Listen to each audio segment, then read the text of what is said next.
Hello, my name is Tony J from Eiger Design. In this video we'll give a quick overview of the Ethernet version of the J-Testr being used as an advanced JTAG script debugger. For this we will use the free open source J-Debugger software. This video is not intended to be an instruction, just a small introduction on the new capabilities. We will run the J-Testr demo and see how we are able to view the internal registers as they are written and read.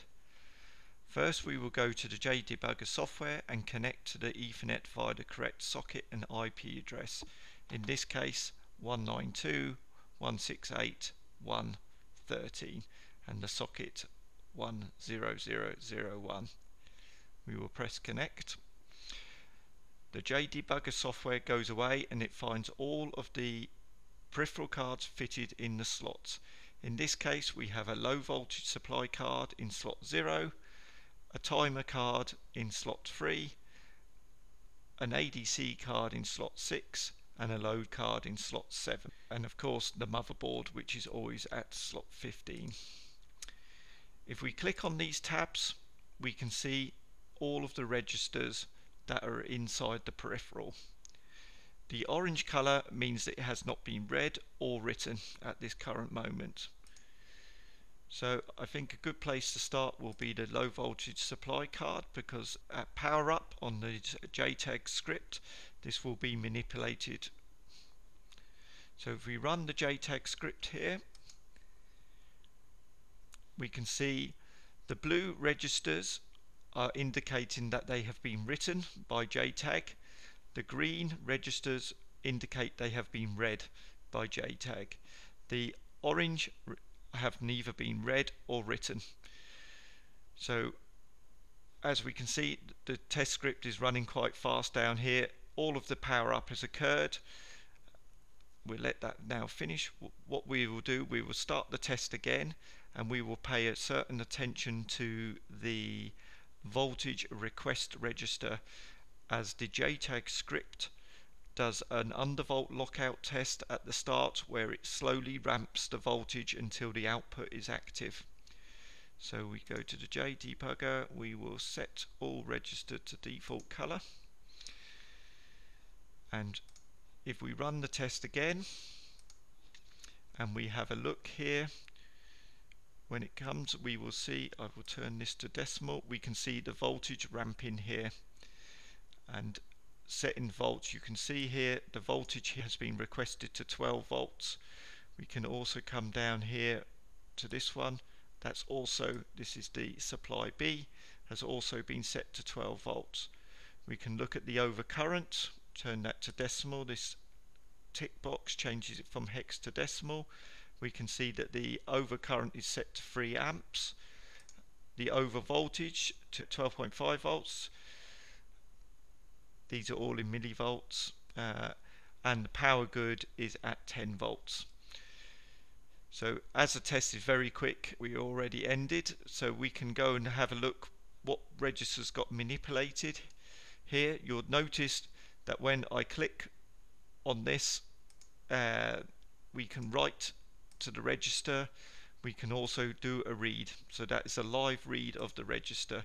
And you'll notice that when we do a direct read and write from the J-Debugger software, we have a dark color green for the read and a dark color blue for the write. So we just go and have a look at the timer card. We can see these were read here and these were all written in blue. Finally, we just go and have a quick look at the ADC card and the load card. Now if we go to the JTAG software and place a breakpoint, so we find a suitable place to set a breakpoint. We will do it in the testing power routine. We will go down output voltage test, so we'll put a break here. So we can now go back to run tests and run the test.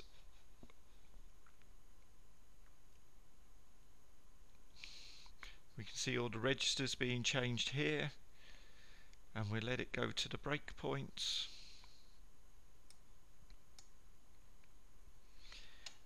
Okay, it's gone off screen, the breakpoint, but we are now here at the breakpoint, which is at the reading. So here we read the ADC channel millivolts, so that will be on the ADC card.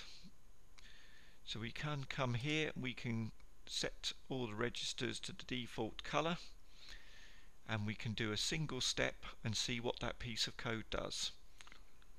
The single step over. Okay, what we see that piece of code did was change this right to this address, which is the channel selection address. It changed some parameters in that channel,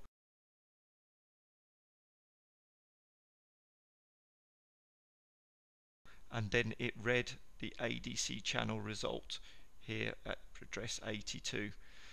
So the debugging software tells us exactly what that command did. We could have stepped inside the driver and actually seen all of these individual writes occur.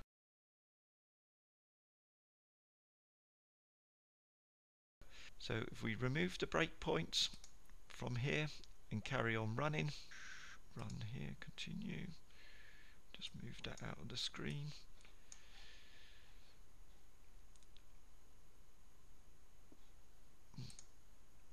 We just have a look at the load cards.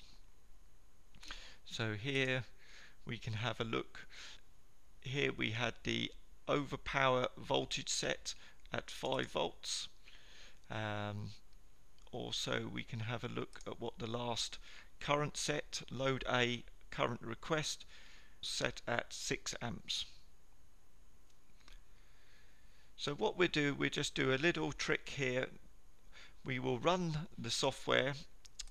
We go back to the low voltage card and we set default. We're going to let the program run, and what we will do will be a little bit nasty, and we will set an over voltage condition, and we will see what happens to the JTAG script when we actually cause an over voltage to the DUT. So we will run the software. So here you can see the ramping for the undervolt lockout. It's been left at 12 volts. We're going to cause an over voltage. So we've caused an over voltage. We basically wrote 16. This is not possible, 16 volts, so the actual low voltage card will set that to the maximum. If we read that, which was 15 volts. That is above the overvolt limit here of 13 volts. Hence the card has been shut down in a very safe manner. You can see the test has failed, and if we have a look as it powers down the card, it looks to power down, it says supply A has an over voltage condition, and that's the reason why the test failed. And we caused that by actually manipulating the test via the Ethernet and via the J-Debugger software. So this comes to an end of this quick video, and as you can see with the J-Debugger software, we can easily see what has been read and written via the JTAG, and we can also come into the software and we can read and write ourselves by reading here with the button, and also just changing the value here or directly programming in this box here. And if we read that back, we can see we have a confirmation that that has been written to the register.